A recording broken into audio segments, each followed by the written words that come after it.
Jeff, AZ Hot Homestead. Today's video is on this chest freezer I picked up in Grand Island, Nebraska.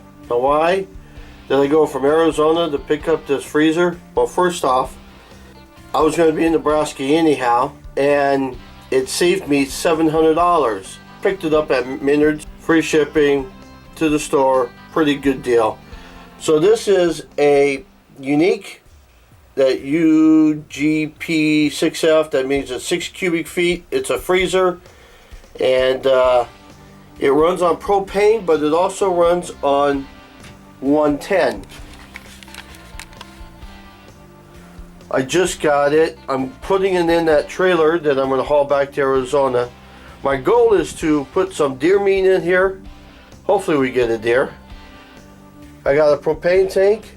It only runs off of about, I think it said for the freezer, half a gallon a day. And that is it's a 10-gallon tank. It's twice the size of your standard grill size. But in the box it came with, or it comes with all kinds of the hardware, so you can put your latch and your handle up here in front. Couple of baskets, and that battery's for the igniter. So when you're running propane, all you're using is that little battery to run the igniter when it needs to.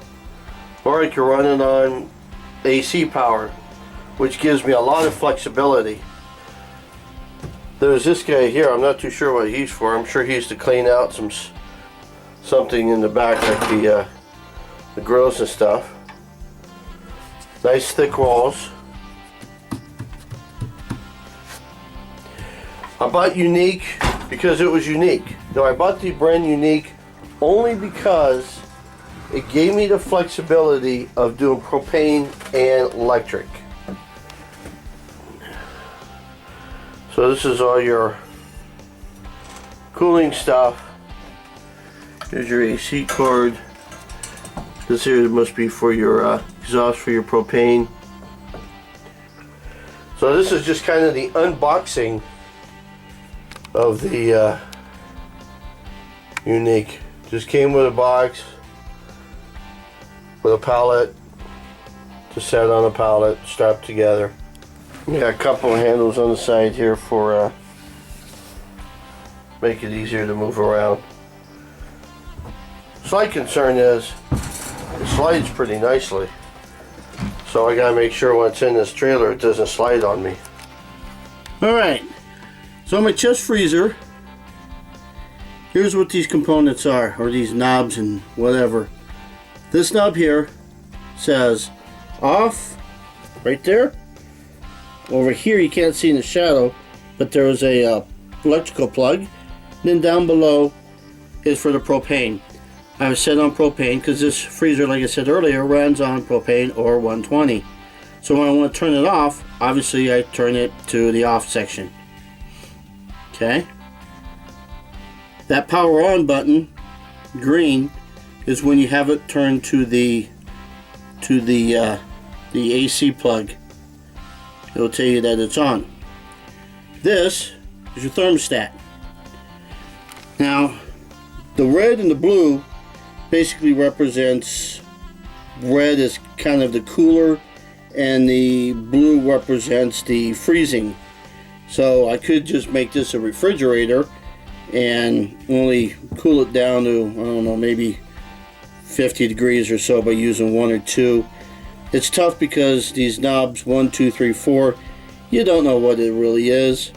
I've got it set at 4, and my thermometer that I put in there probably got buried under some deer meat, so I don't know where it is now. It's buried in there somewhere. Anyhow, I was getting it down before I put meat in. I was getting it down to 0 degrees, so that's pretty good. And then the baskets it was like 4 degrees, and the 0 degrees was actually sitting at the base. Now this is going to be a little more difficult because now we enter in the sun and the shade factor here. So let's do this. Let's go over here to the end. This is where that battery goes. I showed you that battery earlier.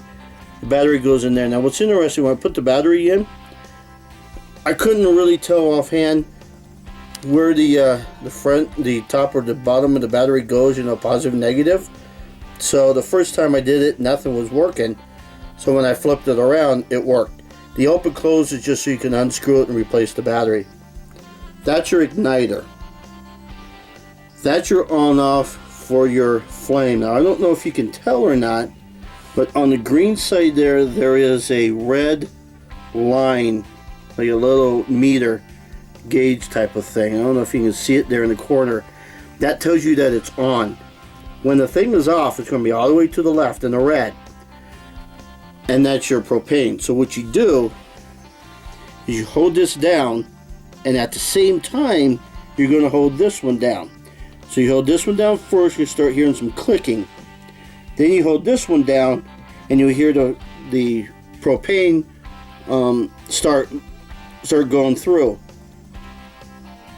Once you see this gauge here reach the green, you let go of this, you hold this for a few more seconds, and you let go.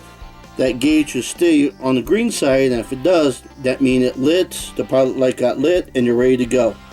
Otherwise, it will come back over here, and you just got to start all over. So if you have no fuel in your lines, then it may take a while to get it going finally. But that's how you turn it on. And again, to turn it off, you just turn that guy there off. So that's what these buttons and dials and gadgets mean. Now in the freezer, I've not put the handle on just yet, but in the freezer, when we open this, I showed you earlier it was empty. Now I got some deer in there. I got some Nebraska deer. Now I want to thank those who donated some deer to me. So this is a 6 cubic foot freezer, and as you can tell, I still have some room left. So what we're looking at is I got 4 deer in here, and it didn't fill it up. Now the reason why, I have no hamburger meat in here. Well, this is going to become hamburger meat, but I have no hamburger meat basically, and here's why. In Nebraska, the farmers there have to deal with the deer, and the deer are a nuisance to the farmers. So the landowners get some deer permits, and they can hunt on their own land to get rid of the deer from their from their fields. Then what they do is, a lot of the farmers don't eat the deer for some reason, but they have this wonderful donation where you take your deer and you donate it, and then it gets processed and it goes to feed the hungry basically, and the hide gets sent off to something done with the hide with it. So it's all donated. So they have a great program there in Nebraska for those farmers who don't want to eat the meat, but they got to get rid of the deer because they're a nuisance in their cornfields. So what happened was, a couple of the farmers came over to us and gave us this meat. We had to butcher it ourselves. We had never butchered meat before, so I don't have a video of it because we had no clue what we were doing, and it was nighttime, so the lighting was awful. So what we did was we just cut it up the best we could and saved as much meat as we wanted, and then the rest of it, which would normally turn to hamburger meat, ground meat, that we left on, and then we're going to take that then to the donation place, and then we're going to then do up the rest of it as a ground meat donation. So ground meat for those donation places are nice because they can put it in different things, and they got a lot more flexibility, so they love ground meat. So this is for us, and then so there's 4 deer in here, and I don't know how much, maybe probably 120 pounds, maybe 110 pounds in here. We did not weigh it, so I don't know how much it really is, but just guessing by the tubs of meat that we had, that's what it is. So my freezer is doing pretty good. My thermostat is buried in all that meat. So now you got to get it out of my bug out trailer and get it stored properly. But basically I wanted to complete the review on the unique chest freezer. Runs on propane and AC 120, which gives me a lot of flexibility on the homestead, because I can run it strictly off of that, or I can run it off of my inverter. So it gives me some flexibility. I gotta put the handles on still. I'm not going to show you that part, but because it's pretty self-explanatory. You take these out, you put the handle there, you screw it back on, you're done. So I'm sure you guys can figure that part out. See, there's the screws. This sun and shade thing kind of is a factor in it. Alright, so that's my review on the unique chest freezer for off-grid homesteading. Could be for on-grid too if you want. And I don't know, make sure you like, subscribe, comment, share. This is Jeff, Easy Hot Homestead. I got some meat in my freezer thanks to Nebraska deer meat. Well, not Nebraska deer meat, but you know, Nebraska deer and the farmers there. So donated some meat to me, so I appreciate that, guys.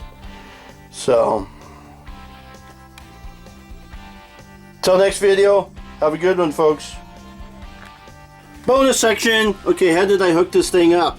Because I never showed you guys how I hooked it up, did I? Alright, so on a propane tank, you have your standard propane hookup right there, right? Okay. You've got a, what do they call, a regulator.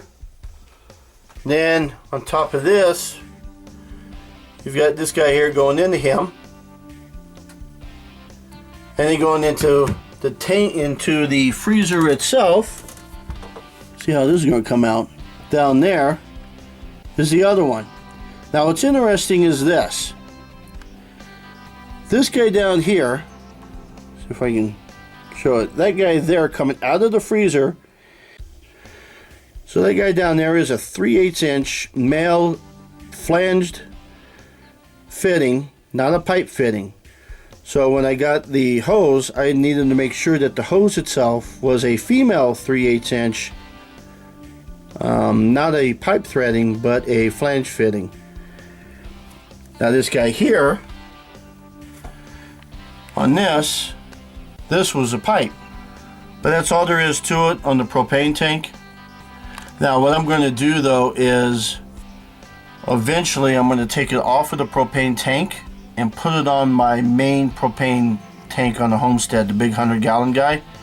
So the hose will eventually fit in there, so I'll do different hoses for that. So when I do that, I will do an update video at that time, but I can tell you it's going to be a long time before that happens.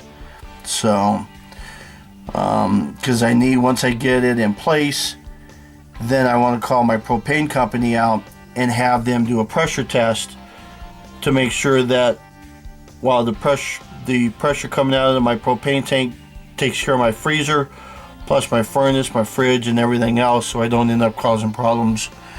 I'll call him out when that time comes, so it won't be like right away. It'll be at least 6 months from now. So in the meantime, I'm just going to use these tanks. Don't forget to like, subscribe, comment, share, and hopefully you watched the entire video, because if you did, you got a bonus section of how it got hooked up.